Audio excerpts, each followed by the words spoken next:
រឿងកូនស្រីអ្នកនេសាទនិងអារក្សទឹក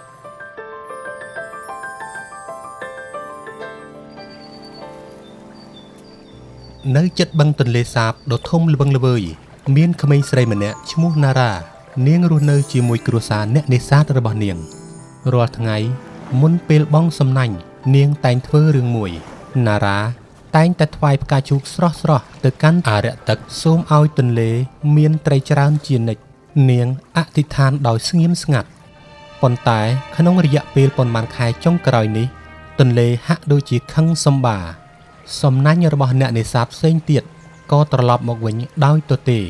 អាហារកាន់តែខ្វះខាតនៅក្នុងភូមិអ្នករាល់គ្នាកំពុងព្រួយបារម្ភយ៉ាងខ្លាំងខណៈអ្នកផ្សេងអស់សង្ឃឹមណារ៉ានៅតែបន្តធ្វើកន្ត្រកនេសាទតូចមួយរបស់នាងមិនដែលយកលើសពីអ្វីដែលនាងត្រូវការឡើយកន្ត្រកតូចណាស់ណារ៉ា អ្នកភូមិម្នាក់សើចចំអកកន្ត្រកតូចណាស់ណារ៉ាឯងគិតថាចាប់អ្វីបានទៅណារ៉ាមិនអើពើនឹងពាក្យសម្ដីរបស់ពួកគេឡើយនាងដឹងថាសេចក្តីគោរពសំខាន់ជាងចំនួនត្រីដែលនាងចាប់បានស្រាប់តែព្យុះដ៏ធំមួយបានបក់បោកមកលើបឹងមេឃងងឹតស្លុបហើយខ្យល់ក៏ចាប់ផ្ដើមបក់បោកយ៉ាងខ្លាំងសំណាញ់របស់អ្នកភូមិផ្សេងទៀតត្រូវខ្យល់ព្យុះហែកខ្ទេចខ្ទីអស់ពួកគេមិនអាចចាប់ត្រីបានអ្វីទាំងអស់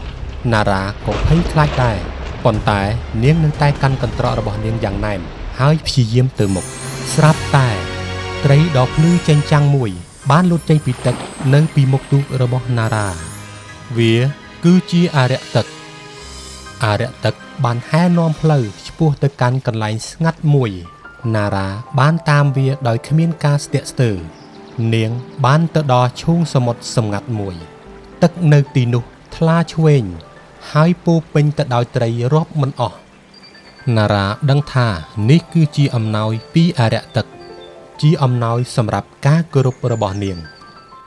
បានទម្លាក់កន្ត្រកតូចរបស់នាងទៅក្នុងទឹកហើយចាប់បានត្រីល្មមសម្រាប់គ្រួសាររបស់នាងពេលព្រះអាទិត្យរះខ្ពស់ណារ៉ាបានត្រឡប់ទៅភូមិវិញកន្ត្រករបស់នាងពោពេញដោយត្រីណារ៉ាម៉ែរបស់នាងរំភើបហើយភ្ញាក់ផ្អើលណារ៉ាតើឯងចាប់បានត្រីច្រើនម្ល៉េះណារ៉ាបានប្រាប់ពួកគេពីរឿងវិញ្ញាណទឹកនិងឈូងសមុទ្រសម្ងាត់នាងបានពន្យល់ពីសារៈសំខាន់នៃការគោរពទន្លេអ្នកភូមិបានដឹងថាការលោភលន់របស់ពួកគេបានធ្វើឲ្យទឹកខឹងពួកគេយល់ពីកំហុសរបស់ពួកគេណារ៉ាបានចែករំលែកត្រីរបស់នាងជាមួយអ្នកភូមិដែលអត់ឃ្លានពួកគេទាំងអស់គ្នាមានអំណរគុណចំពោះសេចក្តីសប្បុរសរបស់នាងចាប់ពីថ្ងៃនោះមកអ្នកភូមិបានរៀនមេរៀនមួយពួកគេបានចាប់ផ្ដើមថ្វាយគ្រឿងសក្ការៈបូជាដល់ព្រលឹងទឹកពួកគេបានចាប់ត្រីដោយការទទួលខុសត្រូវមិនដែលយកច្រើនហួសហេតុទេទុកឲ្យត្រីបន្តពូជហើយបឹងក៏ចាប់ផ្ដើមមានជីវិតឡើងវិញត្រីបានរីកសាយភាយយ៉ាងឆាប់រហ័សណារ៉ានិងគ្រួសាររបស់នាងអាចនេសាទបានគ្រប់គ្រាន់ជារៀងរាល់ថ្ងៃពួកគេមានសេចក្តីសុខយ៉ាងខ្លាំងណារ៉ាមិនដែលភ្លេចការដឹងគុណរបស់នាងឡើយនាងបន្តថ្វាយផ្កាឈូកជានិច្ច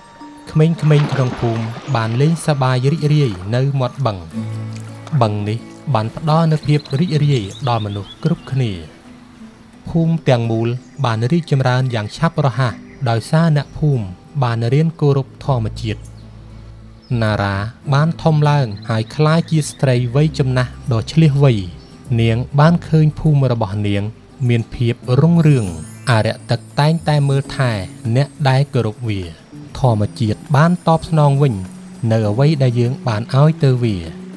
ដូច្នេះហើយចូលមានចិត្តគោរពនិងដឹងគុណជានិច្ចចំពោះអ្វីដែលអ្នកមានព្រោះថាការគោរពនាំមកនូវភាពបរិបូរណ៍